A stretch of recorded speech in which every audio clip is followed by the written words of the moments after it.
My name is Xavi Longan. I'm a program specialist with the UN SDG Action Campaign.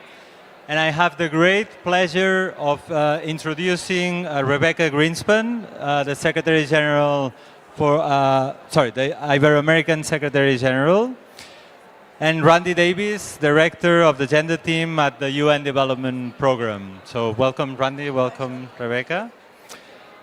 All right, so well, it's been a very intense morning here at the EDDs.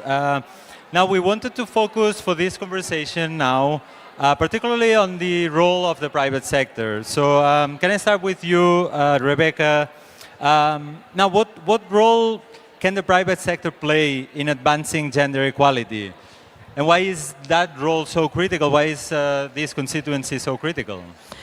Well, in the first place is that economic empowerment is a centerpiece of equality and autonomy of women. We know very well that many women enter into participating even in politics if they have economic empowerment, if they have really autonomy to take decisions and the freedom to choose. That is the whole point. And we cannot do that without the private sector. We need to do something in the market. Many times we do things before the market, after the market, and nothing happens in the market.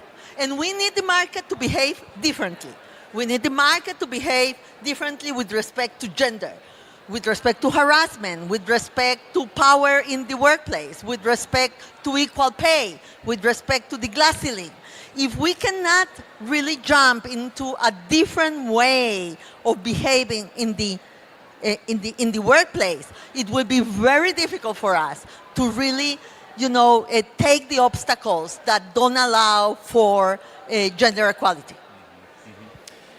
Thank you, Rebeca. Well, it's, I guess a question that comes up often is, well, what's in it for me? So from the perspective of the private sector, of the corporate sector, what would be the business case for gender equality? I mean, what's in it for them? So, Randi? Oh. Thank you. I'll just add that also I think the private sector has a huge influence, both through the internal workplace, but also their advertising, their leadership voice to change social norms in their communities. So really, it's critical that the private sector step up and do something for gender equality in their own cultural practices internally and in terms of their voice externally. I'll say that what's in it for them is actually a lot. We're seeing a huge impact when companies are more diverse. They improve innovation revenue, they improve revenue overall and productivity. We see companies with more women on boards doing better. I can actually say that of a survey of 235 European companies, we see 57% have more satisfied customers, more motivated personnel, and better brand recognition, which are all really critical to the company's bottom line. Mm-hmm. Thanks. Well, yeah, beyond the private sector, now we're looking at let's say, the global movement for gender equality, the global movement also for the Sustainable Development Goals, which of course underpin this struggle, let's say. We've seen, for instance, the impact of the Me Too movement.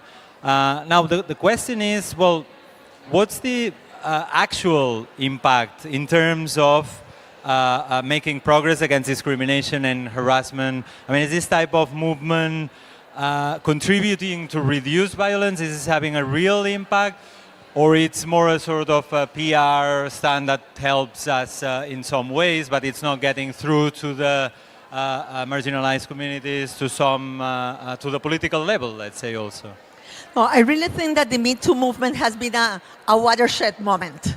And I think that it has been very important. Now, let me just say, we are not looking for the silver bullet. Mm-hmm. There are a lot of things that have to be done in many spaces to really push for gender equality. But visibility is one of them.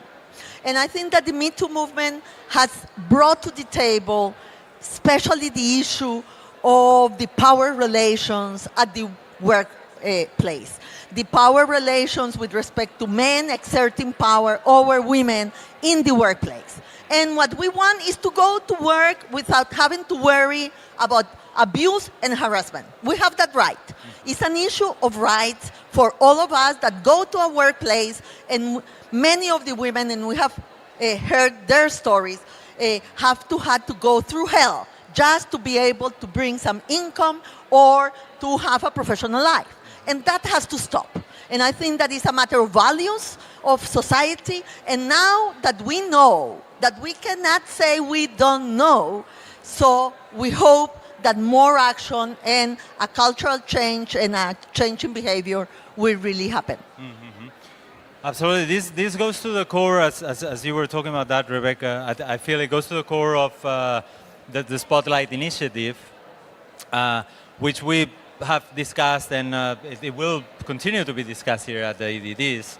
Now, in a sense, going beyond the campaigning and the communications, and what's next? I mean, what's next for the movement? Where are we going from here? How we can, as society as a whole, take this to the next level and simply make it happen? We have identified all the challenges, a lot of the solutions. How do you see the future?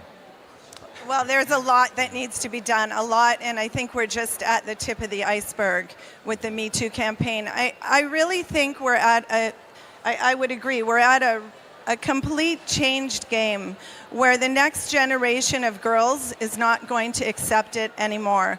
They're going to make their voices heard. We're going to have social media that's not going to let up. And I think that's making all workplaces stand up and put in place a change in policies, a change in practices, a change in attitudes. And this needs to permeate from companies and the household level to companies, to the legal framework, to what goes on in our political institutions. It needs to go everywhere. Spotlight is putting the spotlight on this issue and addressing some of these aspects. But really, I think it's a complement to a broader movement of a new generation that just won't be silent anymore and won't be victimized, will stand up and claim their rights. So I think we all have an important role to play at the household and societal level, but I'm sure you can add to this. Mm-hmm. No, I completely agree with Randi. Absolutely. But let me just, a word of caution, okay? The movement for gender equality didn't start with the Me Too. Okay? Absolutely. We are here because other women fought for us before. We can vote because there was a movement all over the world for women to vote. So it's not that we are starting here, but it is a watershed moment, as I said. You know, it's a moment where the visibility allows us, instead of taking small steps, to take a big step forward. And I think that is what is happening. It's a catalyzer of action and of consciousness. So the other thing that I want to say is that this is not an easy thing, because really gender equality affects everything we do. You know, it affects our house, it affects our where we sleep, our bed, it affects everything. And in that sense, it's also from an individual point of view, not only from a societal point of view, a huge change that makes us all trying to adapt to a new era. I feel very optimistic because I see the young people. And, you know, I'm not worried that a lot of leaders are coming up, you know, and that they feel the change, and that also the young men are thinking about this. It's confusing, probably, yes, but they are thinking about it. They are starting to talk about it between men and women too, you know. So I am sure that sooner than later we will have gender equality. Maybe we will suffer in the middle. And sometimes we see that we go backwards, or many times we do a lot of effort to stay in the same place. There are forces going in the other direction, and we have to acknowledge that. But I am convinced that we will see gender equality for the future generations, and that societies and humanity will be better. Well, I fully agree with that. So I subscribe every single word of that. Well, you talked about youth. I think for a lot of young people, there is a question of, well, how to engage. Now, what I was wondering is whether you could share, and that's, I guess, a final question for both of you.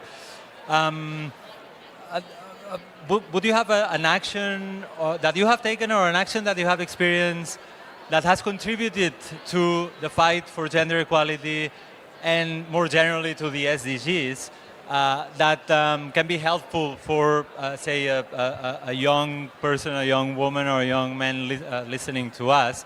What action would you suggest to them that they can take?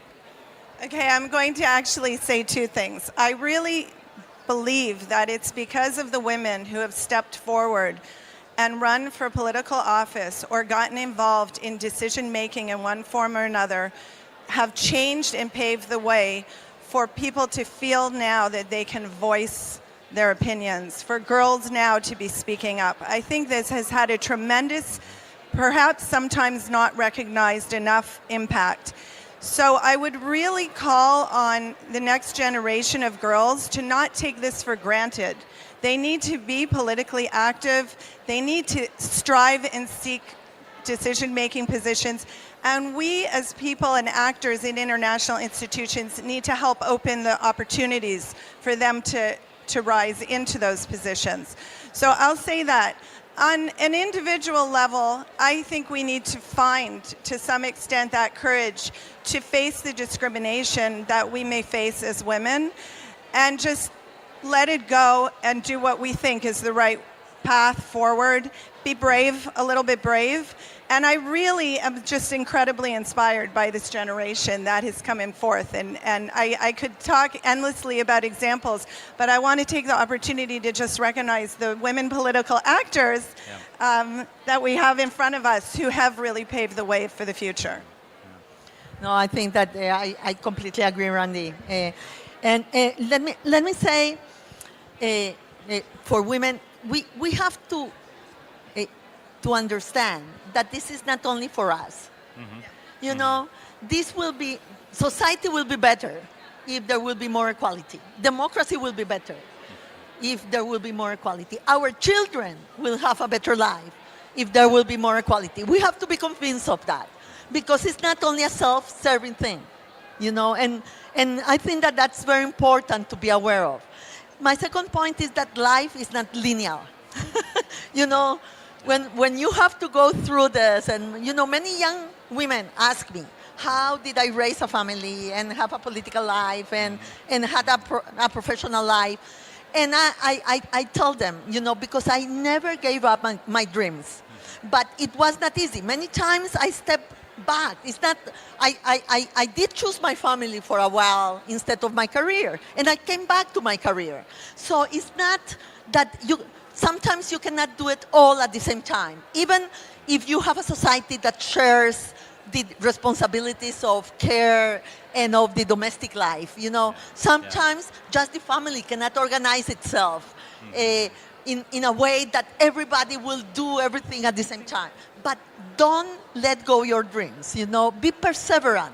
There has to be effort and work and perseverance, you know, because you don't have to give up forever something. You have trade-offs, you know, sometimes you have to choose. But it's not a trade-off between life and not doing anything, you know. And I would say that to the young people. You know, don't be discouraged. Like you said, don't be discouraged by discrimination. Yeah. You will find it, you will face it, don't be discouraged. You know, you have to have more faith in your strength and, you know, pursue your dreams, really. Extremely inspiring. Well, Rebeca Grynspan, Secretary General of the Ibero-American General Secretariat, and Randi Davis, Director of Gender Team at the UN Development Program. Thank you very much. Thanks.